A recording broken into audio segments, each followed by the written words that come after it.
के लिए होता है, ग्रामीण इलाकों में वो चलते हैं, कच्ची सड़कों पर चलने के लिए बनते हैं, पहली चीज़। दूसरी बात है कि वो अगर आप हाईवे पे चलाते हैं तो वो सेफ भी नहीं है, क्योंकि उसमें सेफ्टी नहीं होती है। देखिए, एक तो कानून ये है कि जो भी गाड़ियाँ हाईवे पर चलती हैं उनको कुछ सेफ्टी जो नॉर्म्स होते हैं, जो पैमाने होते हैं सुरक्षा के, उन पैमानों को पार करना पड़ता है। उसके बाद ही उन्हें सर्टिफिकेट दिया जाता है कि वो सड़कों पर दौड़ सकती हैं। जैसे कि आप सीट बेल्ट जानते हैं, एयर बैग्स जानते हैं, बहुत सारी चीज़ें होती हैं। ट्रैक्टर और ये ट्रॉलियाँ ये सुरक्षित है ही नहीं, और इसमें इतने भर के लोग आते हैं। अगर खुदा ना खास्ता कुछ अनहोनी होती है तो ऐसे में जो किसानों की जान भी जोखिम में जाती है। दूसरी बात ये आती है कि अगर आपको आंदोलन करना है, आपकी मांगें मनानी है, तो आप दिल्ली में बसों के जरिए आ सकते हैं, ट्रेनों के जरिए आ सकते हैं, पहुंच सकते हैं, भरी तादाद में आ सकते हैं। यहाँ पर प्रदर्शन करने के लिए जगह तय की गई है, वहाँ पर जाकर प्रदर्शन कर सकते हैं। लेकिन सड़कों को जाम कर देना, उसके बाद पार्लियामेंट का घेराव, ये सारी जो चीज़ें हैं, इससे सबसे ज़्यादा प्रभावित होते हैं आम लोग जो शहरों में रहते हैं। आप सोचिए कि शहरों में अगर बॉर्डर बंद रहते हैं, सारी चीज़ें होती हैं, तो सब्जी आना बंद हो जाती है, दूध आना बंद हो जाता है, सप्लाई हो जाती है। आज अगर बॉर्डर बंद है तो उसका असर सिर्फ ऐसा नहीं है कि दिल्ली के ऊपर है, उसका असर पंजाब और हरियाणा के ऊपर भी पड़ा है। अब वहाँ पर जो पंजाब से दूध, सब्जियाँ, जो भी सामान आना है वो आ नहीं पा रहे हैं। जो यहाँ से देश के दूसरे हिस्सों से वहाँ जाना है, उन्हें भेजने में दिक्कत हो रही है। तो इसका नुकसान, इसका खामियाजा पंजाब में भी लोगों को भुगतना पड़ रहा है। जो उसके उपभोक्ता हैं, जहाँ बेचे जाएंगे वो बाजार के, वहाँ पर भी लोगों को भोगना पड़ रहा है। तो कुल मिलाकर जो इसका असर, जो इम्पैक्ट है, वो बहुत कह सकते हैं कि बड़े पैमाने पे होता है, और कहीं ना कहीं वो सकारात्मक नहीं है, नकारात्मक ही उसके ज़्यादा असर देखने को मिलते हैं। जब सरकार बातचीत कर रही है, बातचीत के जरिए मसला सुलझाने की कोशिश की जा रही है, तो ऐसे में इस तरह के उग्र प्रदर्शन करने की क्या जरूरत है, ये भी अपने आप में एक बड़ा सवाल है। और जब सरकार खुद ही बातचीत करने के लिए किसानों के द्वार पे आई है, किसानों के दरवाजे पे आके बात करिए, ना कि खुद अपने घर पे या अपने दरवाजे पे बुलाकर किसानों को बैठा के रखा हुआ है, तो ये तो सबसे पहले ये है कि किसानों को सकारात्मक रवैया अपनाना इसलिए चाहिए क्योंकि ये सबसे बड़ी बात है कि सरकार खुद उनके दरवाजे पर आई है। दूसरी बात है कि आपकी जो मांगे हैं, उस मांगों को मनवाने के लिए आप, ऐसा नहीं हो सकता है कि कोई मांग अपनी रखे और बोले कि सारे के सारे मांग मानो तभी बात बनेगी। बातचीत दोनों तरफ से चलती है, क्योंकि आपकी जो मांगे, अगर आपकी मांगों के साथ पूरा देश होता है या पूरे देश के किसान होते तो सिर्फ ये प्रदर्शन पंजाब तक सीमित नहीं रहता, या पंजाब के किसान इसमें शामिल नहीं होते, तो फिर देश के जो बाकी और भी राज्य हैं, जो 30 जो स्टेट्स हैं, तो बाकी राज्य के किसान भी शामिल होते हैं। ऐसा तो नहीं है कि सिर्फ किसान पंजाब के या बाकी जगह के लोग किसान ही नहीं है। तो ये कुछ सोचने वाली बात है जिस पे गौर करना चाहिए, और हमें उम्मीद है कि जो बातचीत चल रही है, उस बातचीत के जरिए कोई ना कोई एक ऐसा सकारात्मक हल निकले कि ये पूरा मुद्दा सुलझ जाए। तो ये अमर उजाला हमने देख लिया। अब जनसत्ता देखते हैं, जनसत्ता में क्या है और क्या छापा गया। पटरियों पर बैठे किसान, मंत्रियों और किसान संगठनों में बातचीत जारी। संयुक्त किसान मोर्चा का ग्रामीण भारत और क्षेत्रीय औद्योगिक हड़ताल आज।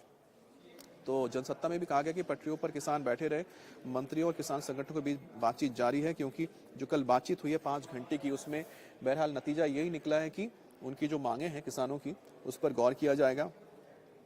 जो मंत्री आए थे वो जाकर अपने कैबिनेट के साथ, अपने मंत्रिमंडल के साथ इस पर चर्चा करेंगे। मंत्रालय में चर्चा करनी पड़ेगी, चर्चा करने के बाद ही आगे वो बढ़ सकते हैं।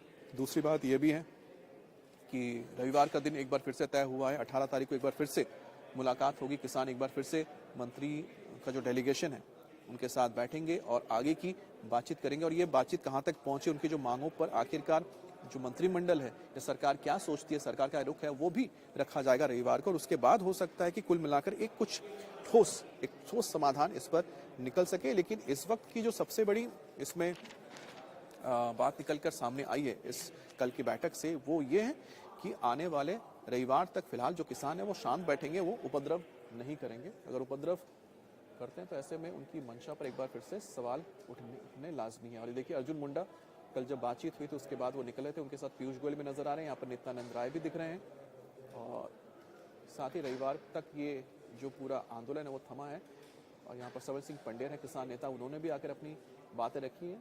और दोनों ही किसान नेता आप देख रहे हैं यहाँ पर, धालीवाल जो कि अगुवाई कर रहे हैं, और साथ ही साथ ये संयुक्त किसान ये मोर्चा के हैं, और साथ ही साथ जो पंडेर हैं मजदूर जो मोर्चा है उसके नेतृत्व कर रहे हैं। तो कुल मिलाकर ये दोनों नेता इस वक्त फेस हैं इस पूरे आंदोलन की, किसान आंदोलन 2.0 की।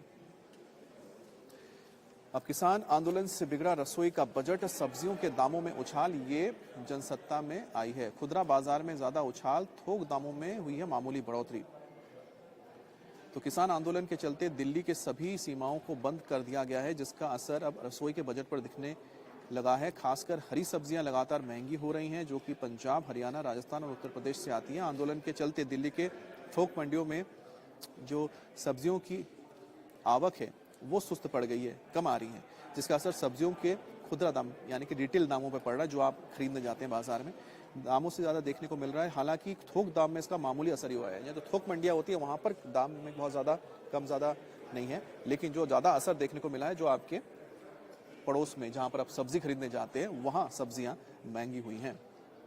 और एशिया की सबसे बड़ी फल सब्जी मंडी के थोक आड़ती का ये कहना है कि जो उपज है वो क्योंकि देरी से आ रही है, ट्रैफिक इतना ज़्यादा है, तो ये है राजधानी का हाल। और इसमें जनसत्ता ने और किसान आंदोलन को लेकर क्या चीज़ें लिखी हैं, क्या कहा, एक बार और नज़र डालते हैं कि किसानों को लेकर। हाँ, किसान देश के लिए वैसे ही लड़ रहे हैं जैसे कि सीमा पर सैनिक लड़ रहे हैं, ये राहुल गांधी ने कहा है। राहुल गांधी क्योंकि भारत न्याय यात्रा को लेकर निकले, भारत जोड़ो न्याय यात्रा, और इस यात्रा में राहुल गांधी अब बिहार से आज उत्तर प्रदेश में दाखिल होंगे और चंदौली से राहुल गांधी की जैसे एंटर करेंगे उसके बाद उनको वाराणसी होते हुए, फिर आगे वो प्रयागराज होते, वाराणसी होते हुए, प्रतापगढ़ होते हुए वो अमेठी और साथ ही साथ रायबरेली जाएंगे। उसके बाद उन्नाव, कानपुर, देहात होते हुए फिर वो झांसी होते हुए मध्य प्रदेश की ओर चले जाएंगे।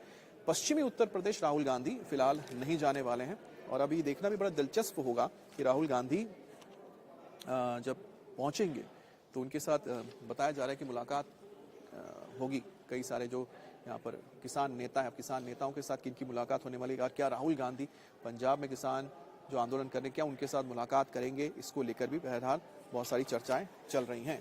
तो राहुल गांधी ने किसानों का समर्थन किया है, कांग्रेस ने भी समर्थन किया है इस पूरे आंदोलन का।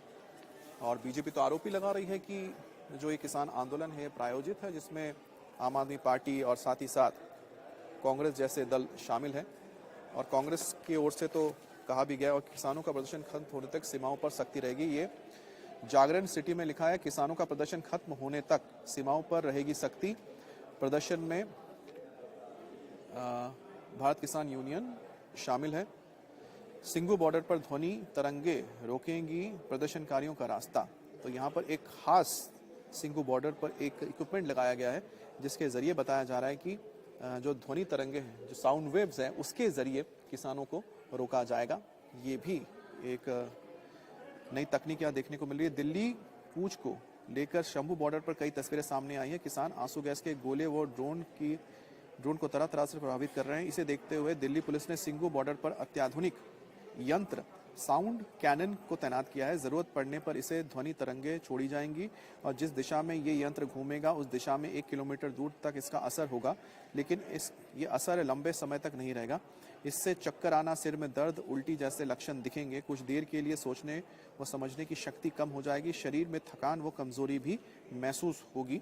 और दिल्ली पुलिस के एक अधिकारी ने बताया है कि हम हर तरह से तैयार हैं। तो कुल मिलाकर अब ऐसे मसलों को देखिए, इस तरह के हथियारों का इस्तेमाल करना होगा, आप कह सकते हैं, जो कि जान ना ले किसानों की, कि किसानों की जान पर ना बनाए, ये सरकार की प्राथमिकता है। दूसरी बात है कि जब किसान उग्र हो जाते हैं तो उन पर आप लाठी भी नहीं चला सक रहे हैं, आप उन पे गोलियां भी नहीं चला सकते हैं।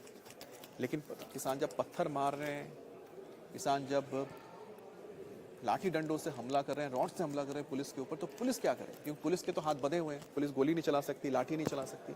तो ऐसे में पुलिस के पास जो उपाय रह जाता है, एक हो गया आंसू गैस के गोले दागना, टीयर गैस, अब या फिर वाटर कैनन का इस्तेमाल करना। तीसरा हो गया है इनके पास जो ये ध्वनि तरंग वाली एक रडार आई है, ध्वनि तरंग जो कैनन वो बता रहे हैं, जिसके जरिए साउंड वेव्स को छोड़ा जाएगा। ये एक आप समझ सकते हैं कि नॉन लीथल एक ऐसा वेपन है जो किसानों को नुकसान भी नहीं पहुंचाएगा और अगर जो उनके जो उग्रता है उसको ठंडा करने में या रोकने में काफी मददगार साबित होगा।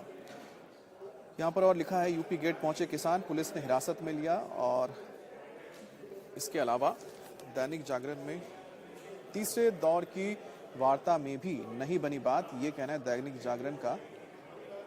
तो टकराव टालने के लिए हर संभव